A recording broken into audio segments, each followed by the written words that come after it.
how many choices you make in a typical day? Do you know how many choices you make in a typical week? I recently did a survey with over 2,000 Americans, and the average number of choices that the typical American reports making is about 70 in a typical day. There was also recently a study done with CEOs in which they followed CEOs around for a whole week. And these scientists simply documented all the various tasks that these CEOs engaged in and how much time they spent engaging in making decisions related to these tasks. And they found that the average CEO engaged in about 139 tasks in a week. Each task was made up of many sub-choices, of course. 50% of their decisions were made in 9 minutes or less. Only about 12% of the decisions did they make in an hour or more of their time. Think about your own choices. Do you know how many choices make it into your 9-minute category versus your 1-hour category?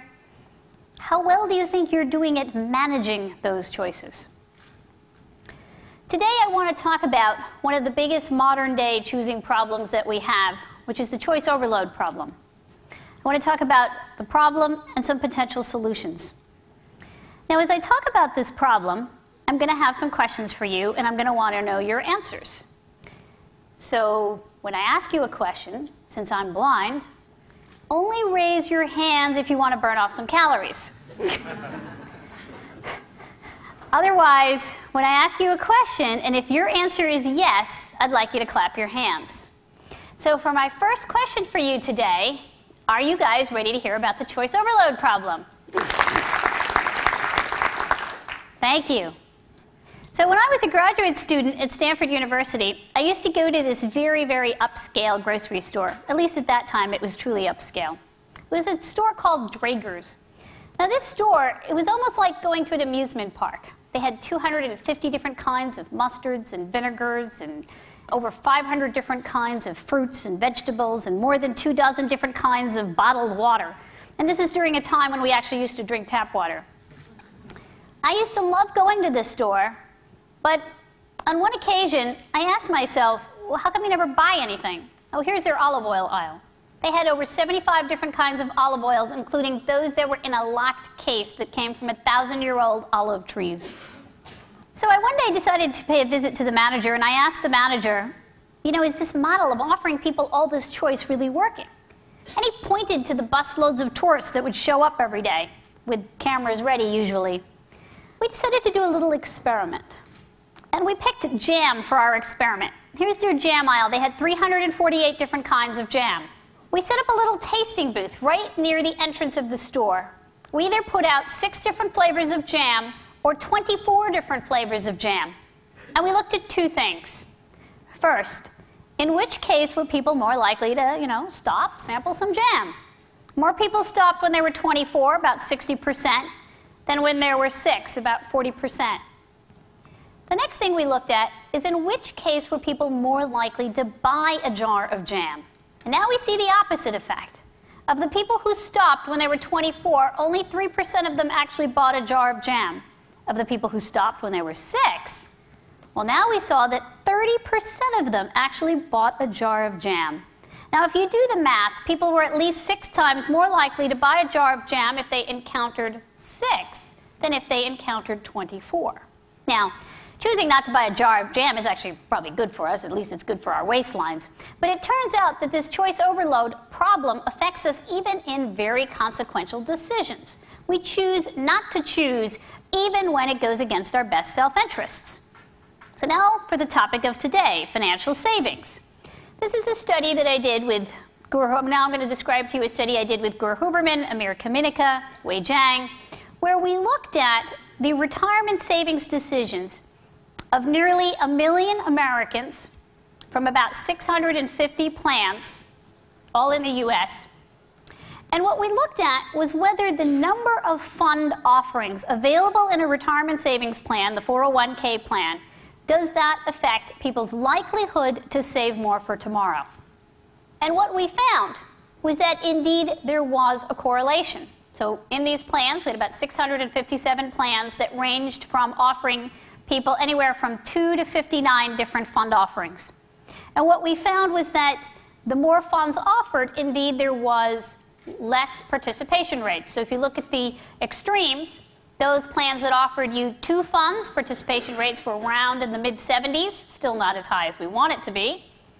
In those plans that offered nearly 60 funds, participation rates have now dropped to about 60 percentile. Now, it turns out that even if you do choose to participate when there are more choices present, even then, it has negative consequences. So for those people who did choose to participate, the more choices available, the more likely people were to completely avoid stocks or equity funds. The more choices available, the more likely they were to put all their money in pure money market accounts. Now, neither of these extreme decisions are the kinds of decisions that any of us would recommend for people when you're considering their future financial well-being. Well, over the past decade, we have observed 3 main negative consequences to offering people more and more choices. They're more likely to delay choosing, procrastinate, even when it goes against their best self-interest. They're more likely to make worse choices, worse financial choices, medical choices. They're more likely to choose things that make them less satisfied, even when they do objectively better. The main reason for this is because, well, we might enjoy gazing at those giant walls of mayonnaises, mustards, vinegars, jams, but we can't actually do the math of comparing and contrasting and actually picking from that stunning display. So what I want to propose to you today are 4 simple techniques that we have tested in one way or another in different research venues that you can easily apply in your businesses. The first, cut. You've heard it said before, but it's never been more true than today, that less is more. People are always upset when I say cut. They're always worried they're going to lose shelf space. But in fact, what we're seeing more and more is that if you are willing to cut, get rid of those extraneous, redundant options, well, there's an increase in sales. There's a lowering of costs. There's an improvement of the choosing experience. When Procter & Gamble went from 26 different kinds of Head & Shoulders to 15, they saw an increase in sales by 10%.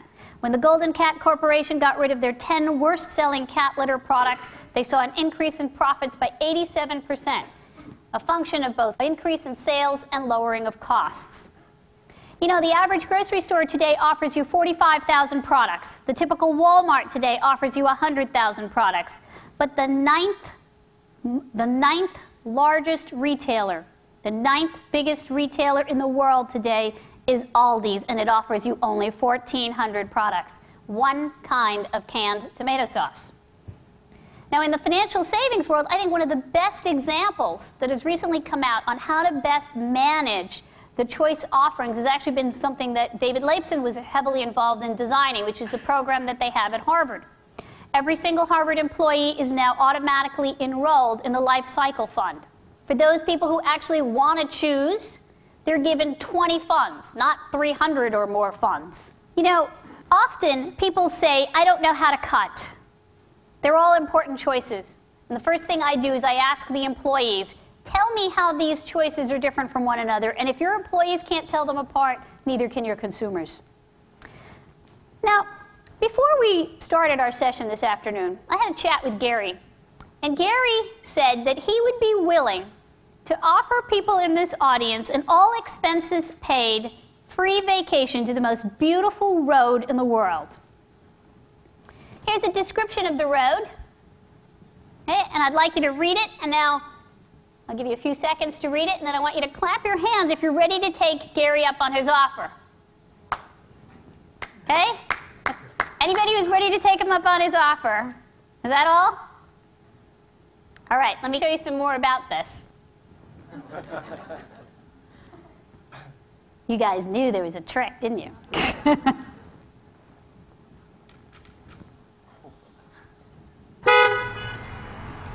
Now, who's ready to go on this trip? I think I might have actually heard more hands. All right. Now, in fact, you had objectively more information the first time around than the second time around, but I would venture to guess that you felt that it was more real the second time around, because the pictures made it feel more real to you. Which brings me to the second technique for handling the choice overload problem, which is concretization. That in order for people to understand the differences between the choices, they have to be able to understand the consequences associated with each choice, and that the consequences need to be felt in a vivid sort of way, in a very concrete way. Why do people spend an average of 15 to 30% more when they use an ATM card or a credit card as opposed to cash? Because it doesn't feel like real money. And it turns out that making it feel more concrete can actually be a very positive tool to use in getting people to save more. So a study that I did with Shlomi Benartzi and Alessandro Privatero, we did a study with people at ING, employees that are all working at ING. And now these people were all in a session where they're doing enrollment for their 401k plan. And during that session, we kept the session exactly the way it used to be, but we added one little thing. The one little thing we added was we asked people to just think about all the positive things that would happen in your life if you saved more. By doing that simple thing, there was an increase in enrollment by 20%, and there was an increase in the amount of people that were willing to save, in terms of the amount that they were willing to put down into their savings account, by 4%. The third technique, categorization. You know, we can handle more categories than we can handle choices. So, for example, here's a study we did in a magazine aisle. Turns out that in Wegmans grocery stores up and down the Northeast corridor, the magazine aisles range anywhere from 331 different kinds of magazines versus all the way up to 664. But you know what? If I show you 600 magazines and I divide them up into 10 categories, versus I show you 400 magazines and divide them up into 20 categories, you believe that I have given you more choice and a better choosing experience if I gave you the 400 than if I gave you the 600. Because the categories tell me how to tell them apart. Here are two different jewelry displays. One is called Jazz, and the other one is called Swing. If you think the display on the left is Swing and the display on the right is Jazz, clap your hands. Okay, there's some. If you think the one on the left is Jazz and the one on the right is Swing, clap your hands. Okay, a bit more. Okay? Now it turns out you're right. The one on the left is Jazz and the one on the right is Swing. But you know what? This is a highly useless categorization scheme. You know, the categories need to say something to the chooser, not the choice maker. And you often see that problem when it comes down to those long lists of all these funds. Who are they actually supposed to be informing? My fourth technique, condition for complexity. It turns out we can actually handle a lot more information than we think we can. We just got to take it a little easier. We have got to gradually increase the complexity. I'm going to show you one example of what I'm talking about. Let's take a very, very complicated decision, buying a car.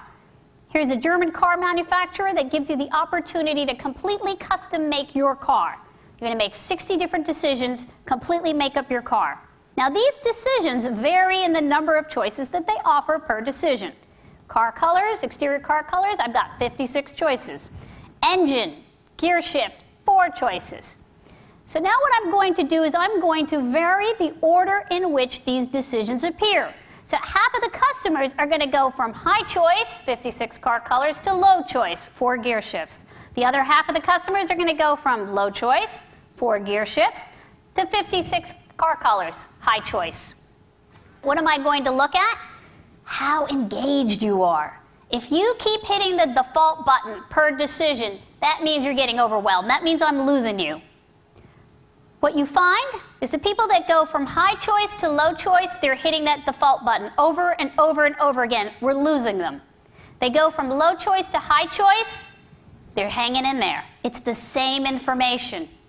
It's the same number of choices. The only thing that I have done is I have varied the order in which that information is presented. If I start you off easy, I learn how to choose. Even though choosing gear shift doesn't tell me anything about my preferences for interior decor, it still prepares me for how to choose. It also gets me excited about this big product that I'm putting together, so I'm more willing to be motivated to be engaged. So let me recap. I have talked about 4 techniques for mitigating the problem of choice overload. Cut, get rid of the extraneous alternatives. Concretize, make it real. Categorize, we can handle more categories, less choices. Condition for complexity. All of these techniques that I'm describing to you today are designed to help you manage your choices better for you. You can use them on yourself. Better for the people that you are serving. Because I believe that the key to getting the most from choice is to be choosy about choosing. And the more we're able to be choosy about choosing, the better we will be able to practice the art of choosing. Thank you very much.